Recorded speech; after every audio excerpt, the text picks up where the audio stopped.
बिस्मिल्लाहिर्रहमानिर्रहीम। अस्सलाम वालेकुम। कैसे हैं आप सब? उम्मीद करता हूँ बिल्कुल खैर खैरियत से होंगे। लास्ट वीडियो में हमने आपको बताया था कि पाकिस्तान आर्मी के अंदर टेक्निकल कैडेट के कोर्स 35 हमारे पास आया हुआ है, जिसके अंदर आप रेगुलर कमीशन के तौर पर अप्लाई कर सकते हैं। जिसके बारे में क्या क्या डिटेल्स थी वो हमने आपको लास्ट वीडियो में डिस्कस करी थी।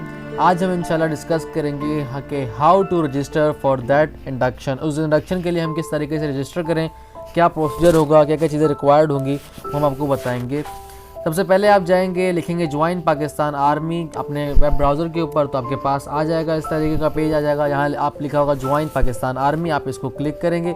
जब क्लिक करेंगे तो आपके पास कुछ इस तरीके से एक स्क्रीन आ जाएगी, जिसको आपने यूँ लिखा होगा। तो आपने आप कहा था कि भाई ये वाली हम बात कर रहे हैं, ये इंडक्शन जो है join Pakistan army as a regular commission officer through 35 technical cadet course, जिसकी 26 दिसंबर से लेकर 10 फेब तक की डेट्स मौजूद हैं। यहाँ पर अगर आप गौर से देखें तो कोर्स डिटेल हमने लास्ट टाइम डिस्कस करी थी। अब हम जाएंगे फॉर रजिस्ट्रेशन। रजिस्ट्रेशन के लिए हमने यहाँ पर क्लिक करना है। जब हम यहाँ पर क्लिक करेंगे तो कुछ एक पेज हमारे पास ओपन हो जाएगा, जो कि इस तरीके का होगा। लिखा होगा registration form for technical cadet course. Registration के लिए आप क्या चाहिए भाई? आपसे सबसे पहले कोर्स जो है आप इसके लिए रजिस्ट्रेशन करनी है, वो तो आपको यहाँ पर दिया हुआ है। ठीक है, technical cadet course physics maths chemistry, ये ए लेवल्स वालों के लिए, और कंप्यूटर साइंस वाले अगर कोई हैं तो उनके लिए भी हमारे पास ये है कि 35th टेक्निकल कैडेट कोर्स कर सकते हैं। टेस्टिंग सेंटर के लिए आपके पास आर्मी सिलेक्शन एंड ASRC का मतलब होता है army selection and recruitment centre. ये आपके जो आपकी शहर है उसके हवाले से पिंडी वाले पिंडी को सिलेक्ट करेंगे। जो भी आप चाहें, आप कहीं पर हैं तो सिलेक्ट कर सकते हैं। जैसे कराची का है तो आप कराची को सिलेक्ट कर सकते हैं कि ASRC army selection centre and recruitment centre Karachi. नाम आपका जो भी होगा आप वो लिखेंगे यहाँ पर आपकी डेट ऑफ बर्थ आएगी, यहाँ पर क्या आ जाएगा, यहाँ पर आपकी डेट आ जाएगी, यहाँ मंथ आ जाएगा, और यहाँ पर आपका ईयर आ जाएगा, साल आ जाएगा। इस तरीके से लिखना है कि 4 लेटर्स 4 जो नंबर्स हैं वो पूरे आ जाएँ इसके अंदर। नेक्स्ट फॉरवर्ड ये कि आपने अपना जो कैंडिडेट का CNIC होता है वो आपने लिखना है। आपका जो CNIC फॉर्म आपका शनाख्ती कार्ड पे दिया होगा या बेब फॉर्म पे लिखा हुआ है अगर, ठीक है, क्योंकि जो 18 ईयर से कम है जिनका शनाख्ती कार्ड नहीं बना तो उनके बेब फॉर्म के ऊपर CNIC दिया होगा, वहाँ पर आप लिख सकते हैं। फिर उसके बाद आपने अपने CNIC को दोबारा वेरीफाई करना है। जो आप यहाँ लिखेंगे वही सेम आप यहाँ पर भी लिखेंगे। फर्दर मोड लिखेंगे फादर या फिर गार्जियन, जो अगर आपके फादर जिंदा हैं, खुदा ने लंबी ज़िंदगी दे, उनका नाम लिखना है आपने, या फिर आपको कौन पाल रहा है उसका नाम लिखना है आपने। फिर उनका आपने CNIC लिखना है, उनका CNIC नंबर आप यहाँ लिखेंगे। नेक्स्ट फॉरवर्ड आप लिख देंगे कि फादर के ऑक्यूपेशन क्या है, बिजनेसमैन है, प्राइवेट जॉब कर रहे हैं, या किसी गवर्नमेंट सर्वेंट है, आर्मी को सर्व कर रहे हैं, या फिर आर्मी से रिटायर्ड हो चुके हैं, या आर्मी में शहीद थे, या इन सर्विस डेथ हुई थी उनकी, या फिर ज़ख्मियों का आर्मी से निकाल और रिटायर कर दिया गया था, या एयरफोर्स के थे, रिटायर्ड एयरफोर्स के थे, सर्विंग नेवी में है, या फिर रिटायर्ड नेवी है, या फिर एयरफोर्स नेवी के शहीद हैं, या फिर इनके अलावा कोई और चीज़ है तो आप यहाँ पर अदर्स में डाल देंगे। ठीक है, और फर्दर मोर अपने फादर की डिटेल्स देंगे, प्रोफेशन की, कि भाई आपके फादर जो हैं वो क्या कर रहे हैं। लेट्स सपोज अगर कोई टीचर है तो क्या किस तरह टीचर यहाँ लिख देंगे, यहाँ पे अदर्स में लाकर आप यहाँ लिख देंगे कि टीचर हैं। अगर आर्मी वगैरह के अंदर है, नेवी के अंदर या एयरफोर्स के अंदर या रिटायर हो चुके थे तो उनका यहाँ पे क्या आ जाएगा, यहाँ पर उनका रैंक आ जाएगा। जैसे कि अगर जनरल है, जनरल लेफ्टिनेंट जनरल है, या फिर मेजर जनरल है, ये सारे रैंक्स हैं जो कि आर्मी के लिखे हुए हैं, जो कि ये अगर आर्मी के हैं तो वो यहाँ पर आ जाएंगे। उसके बाद आर्मी वालों को एक स्पेसिफिक नंबर दिया जाता है, ठीक है, जो कि नंबर आप यहाँ पर लिखेंगे। यहाँ पे आर्मी वालों का P नंबर होता है, ठीक है। अगर आर्मी वाले हैं तो उनका नेवी वाले हैं तो P नंबर होगा। इस तरीके से इनके आर्मी वालों का तो आर्मी नंबर होगा।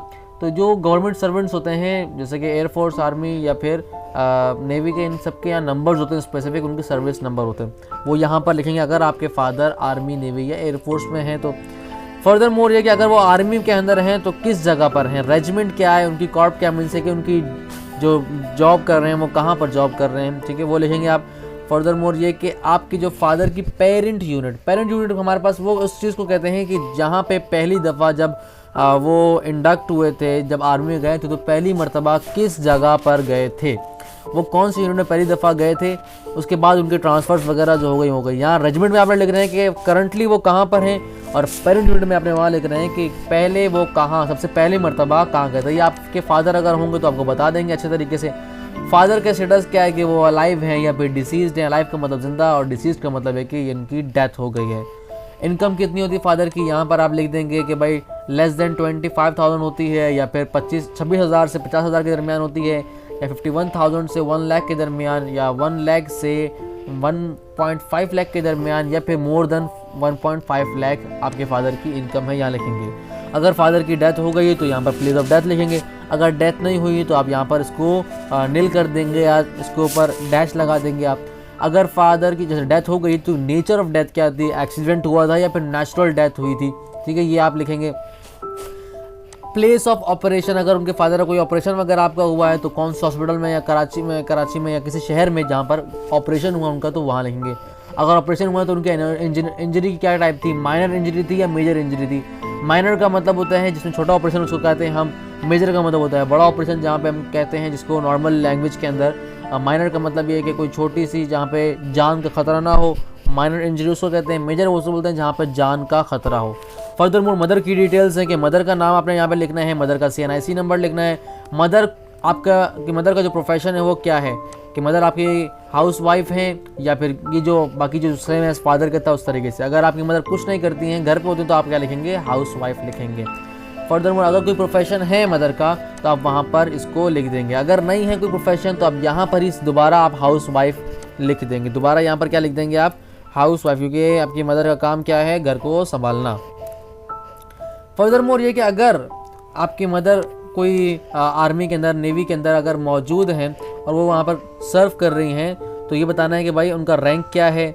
सेम एज इस तरह का फादर का बताया गया था कि उनका मदर का जो आर्मी नंबर है या P नंबर, जो भी गवर्नमेंट सर्वेंट का नंबर होता है वो नंबर क्या है।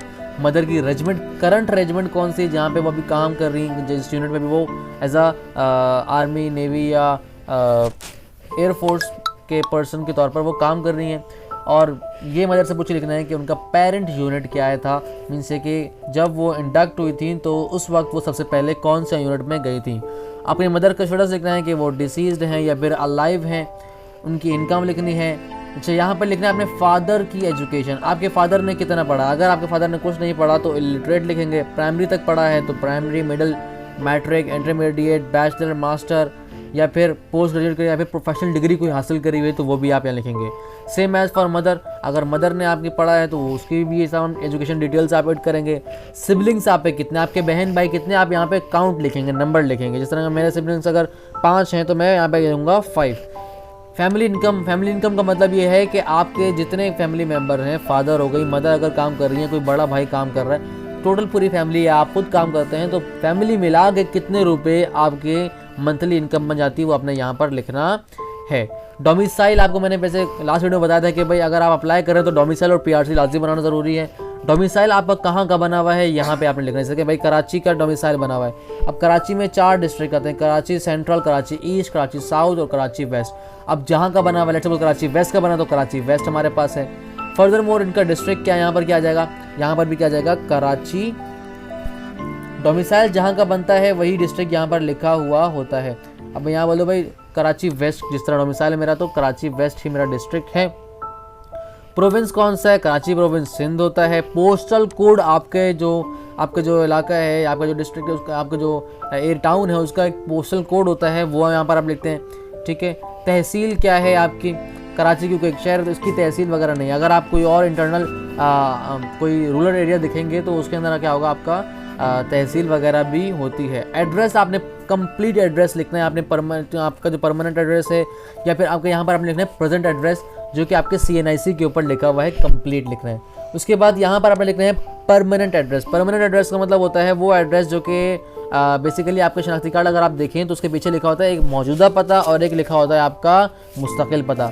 मौजूदा पता जो है वो आपने यहाँ लिखना है एड्रेस पे, और जो परमानेंट एड्रेस है वो आपने यहाँ लिखना है। अगर आपके दोनों एड्रेसेस सेम है तो दोनों को आपने दोनों सेम एड्रेस यहाँ पर भी लिख देना है आपने, और सेम एड्रेस आपने फिर परमानेंट एड्रेस में भी लिख देना है।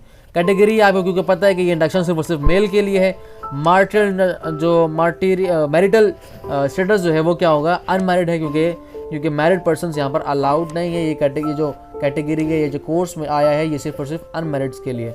रिलीजन अपना लिखना है कि आप मुस्लिम हैं या नॉन मुस्लिम है। फर्दर मोर ये कि अगर मुस्लिम हैं तो उसमें आप कौन से सेक्ट के हैं, सुन्नी हैं या फिर शिया हैं। नॉन मुस्लिम है तो फिर क्या है, क्रिश्चियन है, सिख हैं, हिंदू, कैलाश, बुद्धिस्ट या फिर अहमदी हैं। उसके फर्दर मोर आपकी कास्ट क्या है, इसके आप राजपूत हैं या फिर आप मलिक हैं या फिर आप चौधरी हैं क्या, ये सब कास्ट होती है। मोबाइल नंबर आपने वैलिड मोबाइल नंबर या लिखना है, वो मोबाइल नंबर जो कि आपका ऑन रहता है, क्योंकि इसी मोबाइल के ज़रिए से आपको वो कांटेक्ट करेंगे। आपको जो मैसेज होगा वो इसी मोबाइल नंबर पर आएगा। यहाँ पर अपना वेरीफाइड ईमेल एड्रेस लिखना है कि जो भाई जो करंट ईमेल एड्रेस जो कि आप एक्टिवली इस्तेमाल करते हैं और देखते रहते हैं। अच्छा, अपेयरेंस क्या है भाई आपकी, आप पहली दफ़ा अपेयर हो रहे हैं तो आप क्या लिखेंगे, फ्रेश कैंडिडेट लिखेंगे। प्रीवियसली अगर आपने कभी अप्लाई किया हुआ है, अगर पीएमए पाकिस्तान मिलिट्री एकेडमी के कोई लॉन्ग कोर्स वगैरह के अंदर, तो आप ये भी लिख सकते हैं कि भाई मैंने अप्लाई किया था, कब अप्लाई किया था वो आप यहाँ पर लिख सकते हैं। या फिर अगर आपने अप्लाई किया था तो उसका बैच का नाम, जैसे कि यहाँ पे थे ना 35th टेक्निकल कैडेट कोर्स, इस तरीके से पीएमए यहाँ लिखा है 150, एक लेटेस्ट जो हमारे पास पाकिस्तान मिलिट्री एकेडमी का जो एक कोर्स गुजरा है, इस तरीके से आपने किसी में अप्लाई किया तो उसका कोई एक खास नाम होगा, वो आप यहाँ पर लिखेंगे। एप्लीकेंट सर्विंग, अगर आप आर्मी के सर्विंग है या फिर पाकिस्तान नेवी या कहीं के सर्विंग है आप, तो आप यहाँ पर लिखेंगे। अगर आप सर्विंग नहीं है तो आप यहाँ पे क्या लिखेंगे, नो लिखेंगे। आपके पास अगर पासपोर्ट है तो आप यहाँ पर पासपोर्ट नंबर भी लिखेंगे, और अगर पासपोर्ट है तो पासपोर्ट की टाइप क्या है आप यहाँ पर ये भी लिखेंगे कि ऑर्डिनरी है या हज है, डिप्लोमेटिक है, ऑफिशियल है या फिर कोई और है।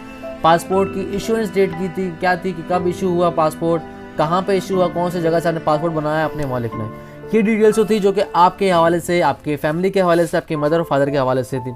अब आएगी आपकी एजुकेशन डिटेल। एजुकेशन डिटेल के अंदर सबसे पहले आपने यहाँ पर लिखना है कि आपने मैट्रिक कहाँ से किया, मैट्रिक ओ लेवल किया हुआ है या फिर मैट्रिक साइंस से आपने किया हुआ है। रिजल्ट आपका, ऐसी बात है आप मैट्रिक कर चुके हैं तो कंप्लीटेड होगा। यहाँ पर अपना यहाँ पर रोल नंबर लिखना है आपने, यहाँ पर पासिंग ईयर लिखना है आपने, ऑब्टेन्ड मार्क्स, आपने जितने मार्क्स ऑब्टेन कर, जितने मार्क्स हासिल किए आपने यहाँ पर लिखना है। टोटल मार्क्स मिलते कि कितने मार्क्स आपके टोटल थे जिससे आपने नंबर हासिल किए, वो लिखना है। उसके बाद आपको परसेंटेज भी दी होती है, आपने यहाँ पर परसेंटेज भी लिखनी है। और एट द लास्ट यहाँ पर आपको एक दिया हुआ है स्कूल, कि आप कौन से स्कूल से आपने मेट्रिकुलेशन किया, आपने वो लिखना है। उसके बाद फिर आपका बोर्ड आ रहा है कि आपने कौन से बोर्ड से किया हुआ है, कि अल्लामा इकबाल ओपन यूनिवर्सिटी से किया हुआ है या फिर इंटरमीडिएट एबटाबाद से, कराची बोर्ड से, board of secondary education Karachi से, या फिर कोई अदर बोर्ड अगर है तो वहाँ पर अदर बोर्ड में लिख देंगे। आगा खान बोर्ड है तो आगा खान बोर्ड से लिख देंगे, फेडरल बोर्ड है तो फेडरल बोर्ड से लिख देंगे, ठीक है। तो ये तमाम ऑप्शंस आपके बोर्ड के हिसाब से दिए गए हैं। फर्दर मोर अगर आप नीचे जाएंगे तो अब आपके इंटरमीडिएट के जो एजुकेशन की जो आपकी रिक्वायरमेंट्स है वो आ जाती हैं कि आपका ग्रुप कौन सा है। भाई आपने ए लेवल्स करा हुआ है, ए लेवल्स फिजिक्स केमिस्ट्री और मैथ्स में किया हुआ है, या फिर फिजिक्स केमिस्ट्री कंप्यूटर साइंस में किया हुआ है, एफएससी किया हुआ है, या फिर आईसीएस किया हुआ है। आईसीएस मतलब होता है इंट्रोडक्शन टू कंप्यूटर साइंस, जो होते हैं हमारे पास जो कि कंप्यूटर साइंस वाले हैं। एक होता है प्री एफएससी होते हैं हमारे पास साइंस जो करते हैं, pre engineering pre medical FSc होती है। एक होता है कंप्यूटर साइंस, उसको बोलते हैं आईकॉम या आईसीएस कहते हैं, इंटरमीडिएट इन कंप्यूटर साइंस। रिजल्ट आपका आ गया तो फिर आप ये लिखेंगे कंप्लीट में। अगर आपका रिजल्ट नहीं आया तो आप लिखेंगे होप सर्टिफिकेट, रोल नंबर यहाँ लिखेंगे। इसके बाद पासिंग ईयर आपका क्या है कि आप कब पास हुए थे, आपने कितने मार्क्स हासिल किए थे, टोटल मार्क्स कितने थे, परसेंटेज कितनी बनी, आपके जो कॉलेज था वो क्या था। स्कूल और इंस्टीट्यूट का मतलब है कि अपने कॉलेज का नाम लिखना है यहाँ पर, और फिर यहाँ पर आपने लिखना है कि आपका बोर्ड कौन सा था। इंटरमीडिएट बोर्ड कराची था, आगा खान बोर्ड था, या फिर अल्लामा इकबाल ओपन यूनिवर्सिटी से आपने किया है, या सिंध बोर्ड था, कुछ भी था जो आपने यहाँ पर लिखना है। फर्दर मोर अगर आपने कोई और क्वालिफिकेशन हासिल करी हुई, जैसे कोई कोर्सेज वगैरह आपने किए हुए हैं, कंप्यूटर का कोर्स किया हुआ है, या फर्दर कोई क्वालिफिकेशन आपने हासिल, कोई डिप्लोमा वगैरह किया हुआ है, तो आपने यहाँ पर क्वालिफिकेशन का नाम लिखना है और कहाँ से किया हुआ है ये आपने लिखना है। ये तमाम चीज़ें थी जो कि आपने फिल करनी होती हैं। उसके बाद आपने एक यहाँ पर ओथ दिया हुआ है, उसको पढ़ना है कि I hereby declare that to the best of my knowledge and believe the above information is correct. I realize that if any information given by me is in this application form is false or incomplete or if any of the original education certificate is found to have been tampered or multilated or fake, my application will be rejected and I will be liable to disciplinary actions considered necessary by the GHQ. GHQ general headquarters होते हैं army के। यहाँ पे लिखा है कि आपने जितनी इन्फॉर्मेशन दी है, आप ये बता रहे हैं कि भाई मैं आपको डिक्लेयर करता हूँ कि जितनी इन्फॉर्मेशन मैंने दी है वो बिल्कुल करेक्ट दी है, मेरे एजुकेशन डॉक्यूमेंट्स वो भी ओरिजिनल होंगे, कोई उसके अंदर फेक चीज़ नहीं होगी। अगर फेक हुई तो मेरा जो एप्लीकेशन फॉर्म है वो रिजेक्ट होगा, और साथ साथ मेरे खिलाफ आप डिसिप्लिनरी एक्शन भी ले सकते हैं। जब ये आप ओथ ले लेंगे तो आप यहाँ पर टिक मार्क आपका आ जाएगा, यहाँ पर आप इसको चेक कर देंगे। इसको चेक को फिल करने के बाद आपके पास नीचे लास्ट में एक ऑप्शन दिया होगा, नीचे ऑप्शन आपको दिया हुआ है कि आपको इस तरीके से इमेज एक दी हुई यहाँ पर, जैसे कि दिए हुए W कैपिटल के अंदर, N small, S small, U small, फिर M कैपिटल, M स्मॉल, फिर M कैपिटल। इस तरीके से आपने जो यहाँ पे इमेज में जो लिखा हुआ है वही सेम आपने यहाँ पर लिखना है। और यहाँ पर लिखने के बाद आपने यहाँ पर रजिस्टर पर क्लिक करना है, तो आपका जो ये फॉर्म है वो रजिस्ट्रेशन में हो जाएगा। फिर आपको तकरीबन 75 आवर्स के अंदर आपको आपकी टेस्ट डेट भी इंशाल्लाह अनाउंस हो जाएगी। बाकी जितनी मालूमात हैं उसके लिए हमारे चैनल से जुड़े रहिए। क्या क्या प्रिपरेशन करने, किस तरीके से आगे फर्दर मोर इसका प्रोसेस चलेगा, इसको जानने के लिए हमारे चैनल को सब्सक्राइब करें। वस्सलामु अलैकुम वरहमतुल्लाहि वबरकातुहू।